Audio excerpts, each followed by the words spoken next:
महेश लांडगे, तू कसला हिंदुत्ववादी? वाघाचं कातडं पांघरले म्हणजे वाघ होत नसतो. खरा वाघ आमचे अजित दादा आहेत. ते तुला तुझ्यासारख्या लबाड लांडग्याला कच्चा खाऊन टाकतील. चिंचवडच्या देवस्थानामध्ये मंदार महाराजांना गण लावून बोसरीच्या घराची एनओसी कोणी घेतली? आठवतंय ना? लोकांना आठवतंय. भंगार चोरणारे तुम्ही कंपनीच्या मशिनरी आणि भंगार चोरल्या तेव्हा औरंगाबादवरनं पोलिसांनी मध्यरात्री उचललं होतं, मुटकुळं करून घेऊन गेले होते. तेव्हा जे अजितदादा आहेत त्यांच्याच पांघरुणाखाली होते. विसरले का तुम्ही? सातत्याने उचलली जीभ लावली टाळ्यासारख्या बोलताय. कोणत्या महिलांच्या बांगड्यांचा आमचा अपमान करतायत की आम्ही बांगड्या घातल्या नाहीत? बांगड्या आमच्या स्वाभिमानाचं प्रतीक आहे. त्याच्यामुळे आम्ही ज्या अजितदादांच्या बहिणी आहोत त्या बहिणी तुला ठोकून काढू, हे लक्षात ठेवायचं.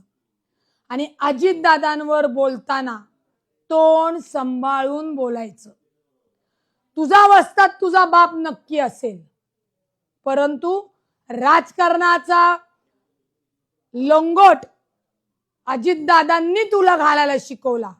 त्यामुळं वस्तादावर आणि गुरुवर डाव जर टाकायला गेलास ना भावड्या, तर तो लंगट सुटून सैरा बैरा पळावं लागेल, पळताभुई होईल.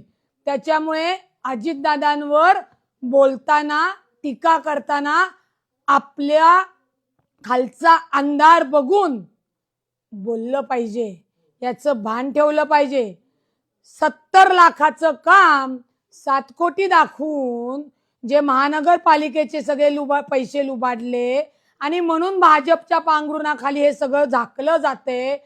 म्हणून आज गुरुवर डाव टाकण्याचा प्रयत्न सुद्धा करू नये, हे लक्षात ठेवायचं महेश लांडगे.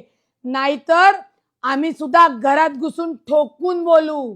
म्हशीच्या धारा काढत होता, म्हशीच्या धारा. लंडनला कशी काय कंपनी झाली?